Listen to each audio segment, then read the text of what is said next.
即使大英帝国早已消失，但现今的英国似乎还认为自己还是当年的海上霸主。就在几天前，英国这个所谓的海上霸主就被俄罗斯狠狠打了一回脸。据俄媒报道，当地时间6月23日，俄黑海舰队发现英国军舰在黑海水域上入侵俄罗斯领海，在多次警告无效后，俄军方选择投射炸弹驱逐英国入侵舰队。英国方面在被火力驱逐后依旧不甘心，在媒体上也是上演各种我不知道、我没听到，俄罗斯这是污蔑英国等戏码。确实，英国只能拒不承认被驱逐的事实。除了英国闯入敏感区域本就不占理的原因，还有就是英国要面子，嘴上绝不能认输。但俄罗斯可没想过要给英国留所谓的面子，直接在网上放出视频，花式打脸英国。俄罗斯军官科姆耶多夫在接受媒体采访时还讥讽英国，称海上的雄狮已经变成了老鼠，还说只有英国有这种聪明劲儿。当然，不管英国承认还是不承认，英国在国际社会上出丑已经是事实，但还是得说，英国给自己找补的能力着实是强。英国媒体说，英国至少捍卫了航行自由。比捍卫航行自由还离谱的是，英国媒体透露，英国这次去黑海主要目的不是俄罗斯，而是为了之后去中国南海实施类似航行自由的一次准备活动。英媒报道，在今年夏末，英国将会派遣航母去往中国南海。报道表示，这是对中国不断增长的海上军事能力的回应，还表示这样的海上对抗未来可能会频繁出现。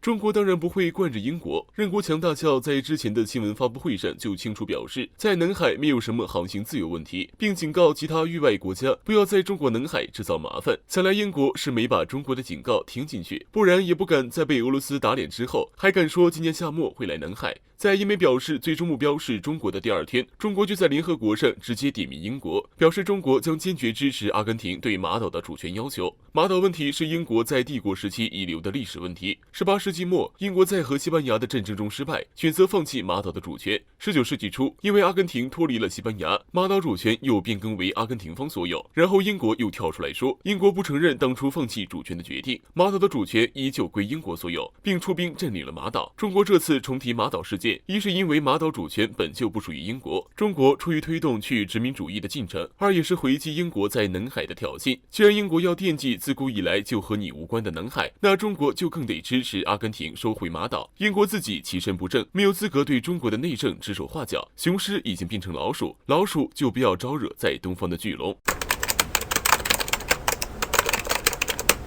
自从美国出头针对中国后，日本便借美国的风行自己的目的，紧跟着就对中国出手，甚至还和澳大利亚并列美国在亚太的两大马前卒。而在近期，虽然没有在国际社会上大声嚷嚷，但却依然在私下小动作不断，而且或许战争威胁或早已临近。近日，日本2艘渔船在26日凌晨2点左右进入我国钓鱼岛以南的12海里处，结果却直接被我国海警给抓了个正着。日本还真是贼心不死，总要对中国伸出爪子。既然如此，那中国必然要斩断多余的爪子了。值得一提的是，这件事在日本媒体中却被换了个说法。日本共同社称，中国海警船跟踪日本渔船进入钓鱼岛领海12海里处，并且做出试图接近日本渔船的动作，直到当天上午11点左右才离开。更不用说，共同社还称，这是中国海警船连续第134天进入钓鱼岛海域，刷新了2012年9月以来最长的天数记录。记得今年早些时候，日本来罗列了所谓中国海警船前往钓鱼岛进行巡逻队规律，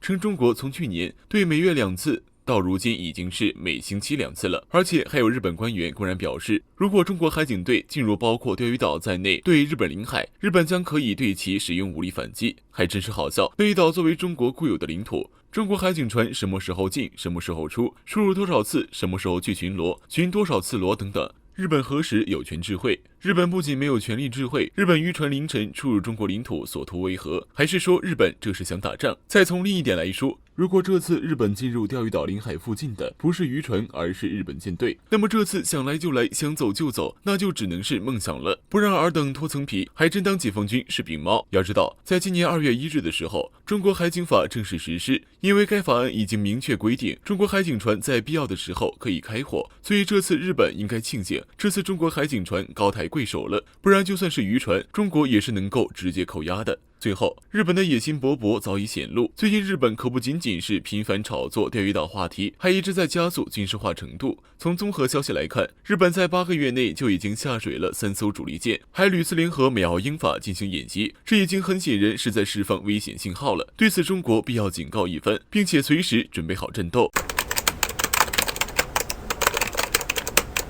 据环球网报道称，在美国和北约的多艘战舰进入黑海后不久，美国海军第6舰队就宣布，将于6月28号至7月10号在黑海举行本年度海上威风联合军演。届时将有来自32个国家的5000名军人、32艘舰艇和40架飞机参演。报道称，这是有史以来参演国家数量最多的一次，而且正值俄美关系紧张之际。所以外界广泛认为，此次军演目的就是冲着俄罗斯来的。我们都知道，在军演之前，美俄曾举行了首脑会晤，但是结果并没有让美国满意，甚至还让他们在国际上丢了脸。所以为了维护世界一哥的形象，美国在普拜会结束不到1周的时间里，便翻脸宣布要就人权问题制裁俄罗斯。不过，类似这般的制裁对于俄罗斯而言根本就是司空见惯，产生不了任何威慑作用。因此，美国就打算纠结32个国家一起来对俄罗斯进行超大规模的挑衅。在我们看来，这无疑是一次极大的威慑，但是战斗民族却毫无畏惧。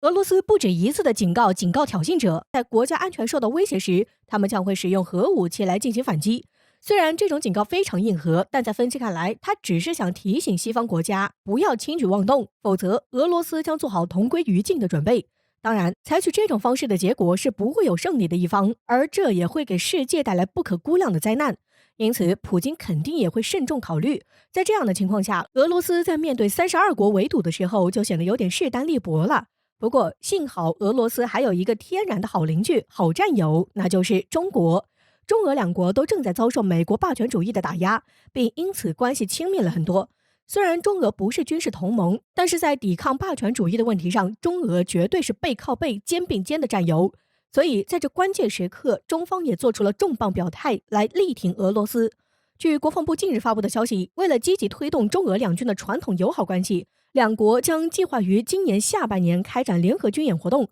这很显然是中国在释放明确信号，告知西方国家，中国绝对不会让俄罗斯孤军奋战。而在中俄决定肩并肩应对霸权威胁的那一刻起，美国等西方国家就应该明白，任何对俄罗斯的围堵都将遭到中俄联手的强力反制，霸权主义也终将会走向衰亡。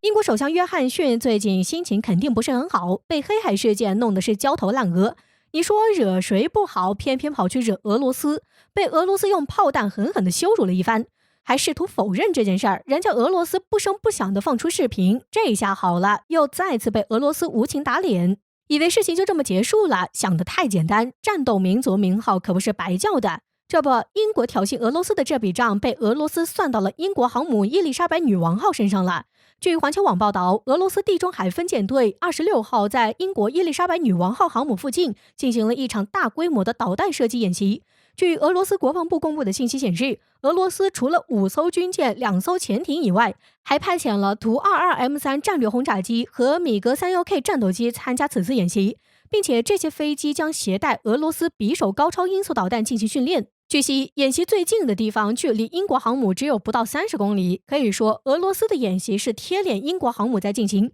稍有不慎的话，很可能会造成误伤。对于匕首超高音速导弹，英国航母舰队根本无法进行拦截，一枚匕首足以令伊丽莎白女王号航母失去战斗力。如果俄罗斯愿意，只需一轮齐射，伊丽莎白女王号将永远沉入海底。此次俄罗斯出动精英部队携带高超音速导弹在英国军舰附近进行贴脸输出，这是极具俄罗斯风格的反击手段。在黑海招惹俄罗斯的驱逐舰是隶属于伊丽莎白女王号护航编队的，来而不往非礼也，所以在俄罗斯看来，反击是必须的。随即，俄罗斯不废话，直接在航母本尊附近进行导弹射击演习。这种硬派做法在外界看来的确很俄罗斯。不过，这种极具俄罗斯风格的反击手段令英国国内产生了不安。此次俄罗斯对于英国的反击令英国航母陷入了险境，一旦英俄产生冲突，他们的航母很可能在第一时间就永远地留在了地中海。这种损失对英国来说是无法承受的。据英国《每日电讯报》报道，英国国内对于约翰逊挑衅俄罗斯的做法非常反感。英国外交大臣多米尼克·拉布曾强烈反对通过军舰挑衅俄罗斯的行为，但是约翰逊却依然我行我素，听信美国的意见去招惹俄罗斯。现在面对俄罗斯的凌厉反击，约翰逊明显无计可施。英国国防参谋长尼克·卡特警告约翰逊，英国针对俄罗斯的挑衅行为可能产生极大的意外性，这些意外性很可能导致英国与俄罗斯陷入战争泥潭。而英国在此类事件中的误判导致的后果，让他现在寝食难安。